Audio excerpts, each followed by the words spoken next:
Hello विद्यार्थियों, आज हम लोग इस वीडियो के माध्यम से क्लास 12वीं के लिए मार्केट वाले चैप्टर को कवर करने वाले हैं। इस वीडियो की मदद से हम लोग जानेंगे कि मार्केट होता क्या है और इसकी कौन कौन से कैरेक्टरिस्टिक्स हैं, यानी कि कौन कौन सी विशेषताएं हैं। तो देखिए, यहाँ पर चैप्टर का नाम सबसे पहले देख लीजिए। इस चैप्टर का नाम है फॉर्म्स ऑफ मार्केट, यानी कि बाजार का स्वरूप, एंड प्राइस डिटर्मिनेशन, यानी कि मूल्य निर्धारण। मूल्य निर्धारण कहने का मतलब है कि मूल्य कैसे तय होता है बाजार के अंदर। तो इसके लिए हम लोग जो है ना परफेक्ट कंपटीशन और मोनोपोली, ये दो मार्केट को जरूर देखने वाले हैं, क्योंकि दोनों बहुत इंपॉर्टेंट है। अब देखिए, यहाँ पर सबसे जो पहला क्वेश्चन बनेगा हमारा इस चैप्टर से, वो क्या है कि व्हाट इज़ मार्केट, बाजार होता क्या है। बाजार हम लोग तो जानते ही, हम लोग बाजार रोज़ भी जाते हैं, लेकिन यहाँ पर एक सही और साधारण शब्दों में समझने की कोशिश करेंगे, ज़्यादा कॉम्प्लिकेटेड ना बनाएं।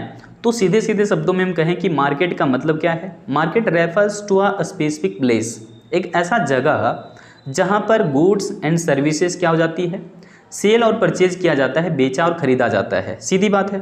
बट इन इकोनॉमिक्स, लेकिन अर्थशास्त्र के अनुसार देखेंगे तो physical presence of buyers and sellers is not essential for defining market, यानी कि बाजार को परिभाषित करने के लिए हमें फिजिकल प्रेजेंस होना जरूरी नहीं होता है, यानी कि ना बायर होना चाहिए ना सेलर होना चाहिए, दोनों साथ में होना जरूरी नहीं है। मार्केट के लिए यहाँ पर जरूरी ये है कि दोनों के बीच में बस कॉमर्शियल रिलेशनशिप बने, चाहे तो व्यक्ति कहीं पर भी हो, वो एक निश्चित जगह पर पहुँचा दोनों या नहीं पहुँचा, इससे कोई मतलब नहीं है। आज हम इंडिया से बैठे बैठे दूर किसी दूसरे देश का सामान भी खरीद सकते हैं, मतलब कि यहाँ पर अब फिजिकल प्रेजेंस होना दोनों का साथ में ज़रूरी नहीं होता।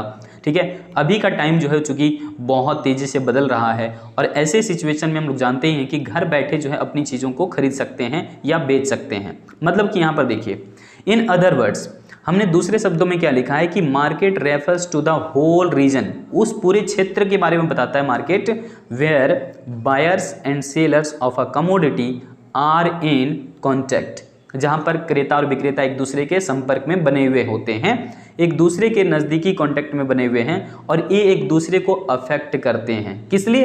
टू परचेज एंड सेल, बेचने और खरीदने के लिए। किस वस्तु की? तो कोई भी वस्तु की, मतलब किसी भी वस्तु के लिए अभी सिर्फ दो लोगों का होना जरूरी है, बायर का एंड सेलर का। प्लेस का होना जरूरी नहीं रह गया है अभी के टाइम में। देखें, क्योंकि पूरी दुनिया ही हमारी जो है वो बाजार बनकर रह गई है। मतलब हम आज भारत में बैठे, अमेरिका में बैठे किसी व्यक्ति से जो वो लेन देन कर लेते हैं, खरीद बिक्री कर लेते हैं। तो ये किसके मदद से संभव हो पाया है? आज का जो मॉडर्न और ट्रांजेक्शन्स बने हुए हैं, मॉनेटरी सिस्टम जो आज आया है, ये इसने बहुत आसान कर दिया सारी चीज़ों को। देखो कैसे कह रहे हैं कि इन मॉडर्न टाइम, आधुनिक जमाने में क्या हुआ है, transactions of the commodities are done with modern, या फिर कह सकते हैं कि टेलीकम्युनिकेशन सोर्सेस, लाइक कह सकते हैं इंटरनेट, कॉल या फिर मैसेजेस के माध्यम से, वीडियो कॉन्फ्रेंसिंग या वीडियो कॉलिंग, या फिर ईमेल के जरिए हम लोग लेन देन कर रहे हैं। यहाँ पर तो व्हाट्सएप में भी जो वो चीज़ें, बिजनेस व्हाट्सएप आ चुका है। तो ये इस तरीके से हम लोग जो है वो आजकल समझ पा रहे हैं कि अच्छा, अभी जो समय है उसमें हम किसी भी तरीके से जो है वस्तुओं और सेवाओं का लेन देन तो कर लेते हैं घर बैठे ही। हमें यानी कि एक साथ में बायर और सेलर का जाना अब इम्पोर्टेंट नहीं रह गया है। चलिए आगे समझते हैं। वैसे देखें तो बाजार की बहुत सारी विशेषताएं हैं, लेकिन ये क्वेश्चन चूंकि एग्जामिनेशन के पॉइंट ऑफ व्यू से बहुत इंपॉर्टेंट है, तो हम लोग उसी के हिसाब से यहाँ पर कुछ स्पेसिफिक आंसर करने की कोशिश करेंगे। ठीक है ना। देखो दूसरा क्वेश्चन क्या कह रहा है, सो discuss the features of market, यानी कि बाजार की कौन कौन सी विशेषताएं होती है, कौन कौन सा खासियत है। तो ये मेन एलिमेंट भी कहलाता है और कैरेक्टरिस्टिक्स भी कहलाता है एलिमेंट का, यानी मार्केट का।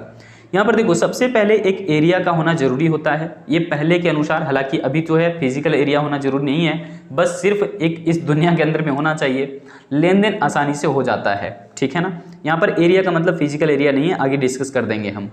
ठीक है। यहाँ पर दूसरा देखो, presence of buyers and sellers, मतलब कि फिजिकल प्रेजेंस नहीं कर रहे हैं, बट प्रेजेंस होना चाहिए। इसका बायर्स एंड सेलर का उपस्थिति जरूरी होती है, दोनों का होना जरूरी होता है। मार्केट के अंदर में क्रेता भी हों विक्रेता भी हों, तभी तो लेन देन हो पाएगा दोनों के बीच में। अब यहाँ पर अगर दोनों हैं तो भी तो लेन देन नहीं हो पाएगी, क्योंकि दोनों के लिए दोनों के जो एक स्पेसिफिक बातें हैं वो है वस्तु का होना। तो यहाँ पर एक कमोडिटी का भी होना बहुत ज़रूरी है। इसके अलावा क्या, उस वस्तु का एक निश्चित मूल्य भी होना चाहिए। तो यही जो है मेन एलिमेंट है मार्केट का, कि एक एरिया हो, एरिया के अंदर में बायर भी हो और सेलर भी हो। अब यहाँ पर क्या है, एक कमोडिटी हो और उस कमोडिटी के लिए एक सर्टेन प्राइस हो। तो उम्मीद है समझ में आ गया होगा कि यही सब सारे जो है वो बाजार के कैरेक्टरिस्टिक्स होते हैं, यही बाजार का गुण होता है, या फिर यही जो है वो बाजार को बनाता है या बाजार का कंस्ट्रक्शन करता है। अब यहाँ पर देखिए एरिया का मतलब क्या है, कह रहे हैं कि in economics market does not mean a particular place.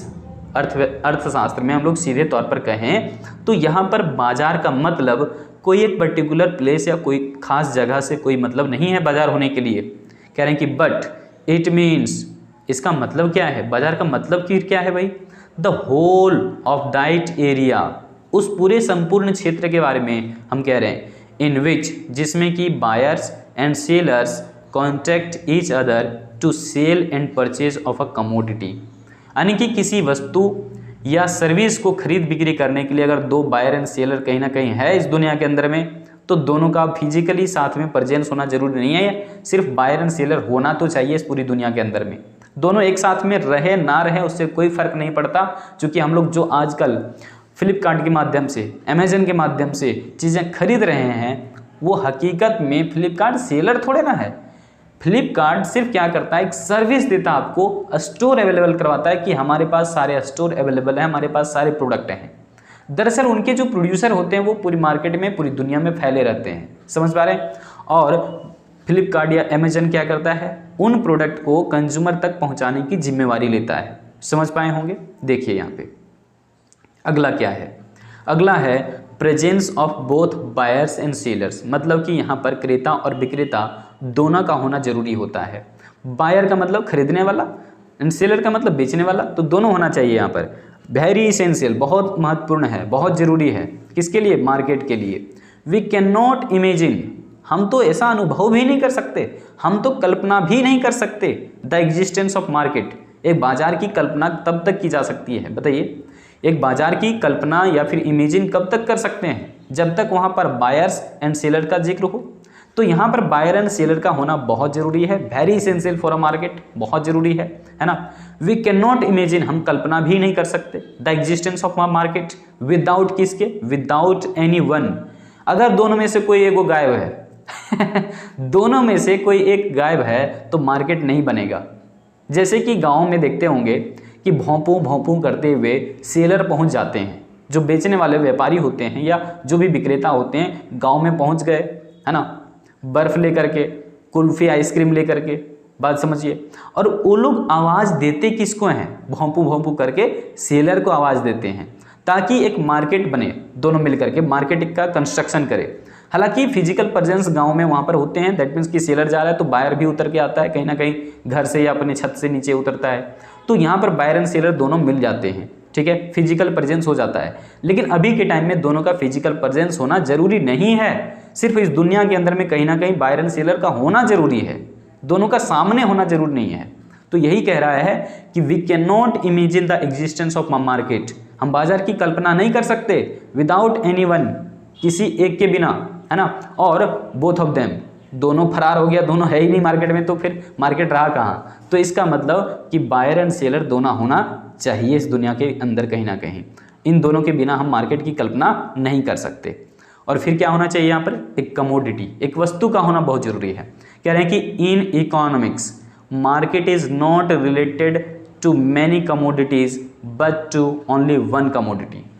देखिए इकोनॉमिक्स के अकॉर्डिंग बात अलग है। इकोनॉमिक्स में क्या कहता है कि हर एक वस्तु का एक अपना अलग बाजार होता है। जैसे कि मान लीजिए ये वस्तु है पेन, तो पेन का मार्केट अलग होगा। यहाँ पर है मान लीजिए कि नोटबुक, है ना, कॉपी, नोटबुक का बाजार अलग होगा, है ना। यहाँ पर है बुक, केवल बुक, किताबें, है ना, बुक्स हैं, तो किताबों का दुकान अलग होगा। है मोबाइल, तो मोबाइल का जो है बाजार अलग होगा, ठीक है। मान लीजिए है यहाँ पर क्या, हमारे पास और भी क्या ले लें भाई, बताओ, हमारे पास है लैपटॉप, ठीक है, तो इसका मार्केट अलग होगा। हमारे पास है क्लॉथ्स, कपड़े यानी कि, ठीक है, हमारे पास क्या है, कपड़े हैं, तो इसका मार्केट अलग होगा। मतलब कि इकोनॉमिक्स के अनुसार हर एक वस्तु का बाजार ही अलग अलग होता है। जैसे यहाँ पर मैंने लिखा भी है, फॉर क्लॉथ्स मार्केट किसका, क्लॉथ्स का, क्लॉथ मार्केट, कपड़े का बाजार, किताबों का बाजार, गेहूं का बाजार, जहाँ गेहूं मिलता है, दस different commodities have different markets, यानी कि अलग अलग वस्तुओं का अलग अलग बाजार होता है, किसके अकॉर्डिंग, अकॉर्डिंग टू इकोनॉमिक्स। समझ पाए या नहीं? चलिए आगे जाते हैं। तो एक वस्तु का भी होना बहुत जरूरी है बाजार के अंदर।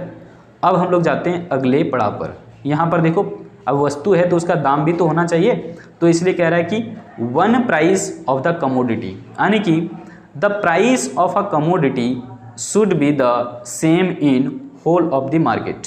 पूरे बाजार में उस वस्तु का मूल्य एक ही होना चाहिए, सेम टू सेम प्राइस होना चाहिए। एक वस्तु का एक मूल्य, समझ पाए हैं? एक वस्तु का एक बाजार, इस तरीके से। तो एक वस्तु का एक मूल्य, विच इज पॉसिबल, ये तभी संभव है only in under perfect competition market. मतलब कि पूरे बाजार संरचना को लगभग ये मान करके चलिए कि परफेक्ट कंपटीशन मार्केट है।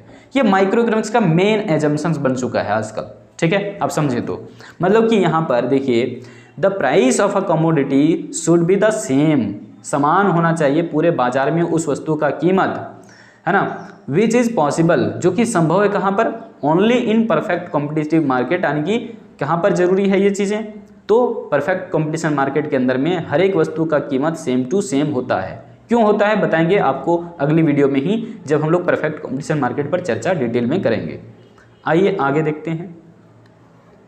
यहाँ पर देखो, अगली विशेषता क्या है, परफेक्ट नॉलेज, यानी कि बाजार होने के लिए बायर को भी सेलर को भी पूरे अच्छे से जानकारी होनी चाहिए।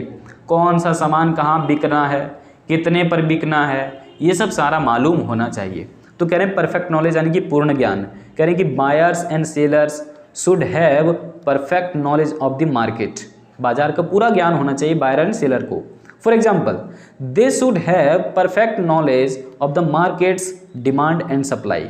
जब इन दोनों को पता होगा, जैसे मान लो एक सेलर है, अब सेलर को पता है कि किस प्रोडक्ट का डिमांड मार्केट में चल रहा है और कितने समय तक वो डिमांड रहने वाला है, तो अभी ना वो अच्छा खासा लाभ कमा पाएगा। बात समझ पा रहे हैं या नहीं? इसी वजह से कह रहा है कि सेलर को इस बात की जानकारी होनी चाहिए कि कोई प्रोडक्ट का डिमांड कितने समय तक के लिए है, कितना उसका डिमांड हो रहा है, इस तरह की जानकारी होनी चाहिए, तभी जाकर के सेलर मैक्सिमाइज कर सकता है अपनी प्रॉफिट को। और डिमांड करने वाला व्यक्ति यानी कि कंज्यूमर को भी या फिर बायर को भी ये पता होना चाहिए कि कौन सी वस्तु कितने दाम में मिल रही है, किसकी सप्लाई कितने समय तक रहने वाली मार्केट के अंदर में। नहीं तो पता चला कि झोला लेकर के हम पहुंचे तो जरूर मार्केट में, सामान ही नहीं मिल रहा है जो हम लेने गए थे खाली झोला लौट करके आओगे, है ना? खाली हाथ आए हो बंदे, खाली हाथ जाओगे, है ना? देखिए यहाँ पर वही हालत हो जाएगी। नेक्स्ट क्या करें कि ये जो डिमांड एंड सप्लाई है, इसकी जानकारी किसे होना चाहिए, है ना? इसको जानने के लिए एक तो बायर है और दूसरा सेलर, इन दोनों को पता होना चाहिए कि कितने समय तक के लिए डिमांड रहेगा, कितने समय तक के लिए सप्लाई रहेगा। क्यों ऐसा? क्योंकि प्राइस जो है ना वो फ्लैक्चुएट होते रहता है, तो प्राइस फ्लैक्चुएशंस के बारे में भी इन दोनों को जानकारी होनी चाहिए। नहीं तो पता चला कि आज जो है वो कोई कलम मान लो 5 रुपये में खरीदा और वही खरीदार व्यक्ति या फिर जो क्रेता है या फिर बायर है वो पहुंचा अगले दिन फिर से, है ना, दुकानदार के पास, बोला भैया 5 रुपये वाला कलम दो। दुकानदार कहेगा कौन सी 5 रुपये का कलम? फिर तुम कहोगे भैया कल तो लिए थे 5 रुपये में। दुकानदार कहेगा ये क्या बात है, कल लिया था, कल की बात है, आज की बात कीजिए, आज की बात। समझ में आ रहा है? मतलब प्राइसेस फ्लैक्चुएट होते रहते हैं, तो उसकी भी जानकारी बायर एंड सेलर को होना चाहिए, नहीं तो आपस में झगड़ सकते हो यहाँ पर टेस्ट मतलब रुचि, बायर की रुचि किस चीज़ की है, खरीदार खरीदना क्या चाहता है।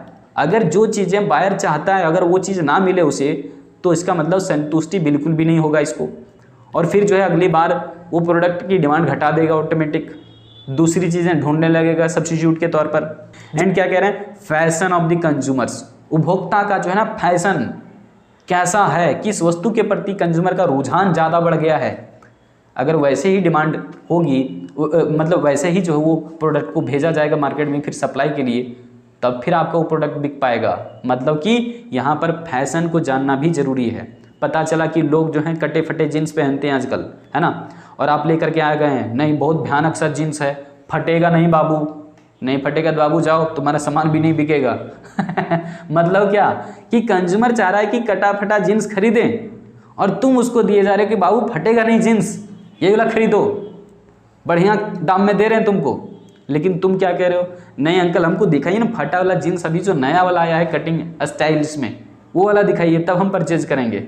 मतलब कि बायर एंड सेलर को परफेक्ट नॉलेज होना चाहिए मार्केट के बारे में, तब जा करके कंज्यूमर मैक्सिमम सेटिस्फैक्शन गेन कर सकता है और सेलर तब जा करके मैक्सिमम प्रॉफिट ले पाएगा।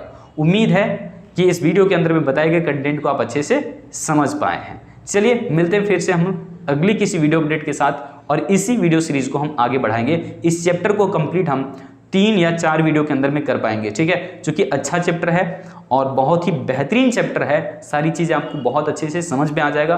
पूरा का पूरा 100% आप इस चैप्टर में स्कोर कर सकते हो फुल, यानी कि ये चैप्टर पूरा आपको पता ही है, 10 नंबर का चैप्टर है, 10 के 10 नंबर आपके हाथ में होंगे। स्वाभाविक सी बात है। आज हम इस वीडियो के अंदर में रखते हैं इतना ही, मिलते हैं फिर से किसी अगली वीडियो अपडेट के साथ। जय हिंद।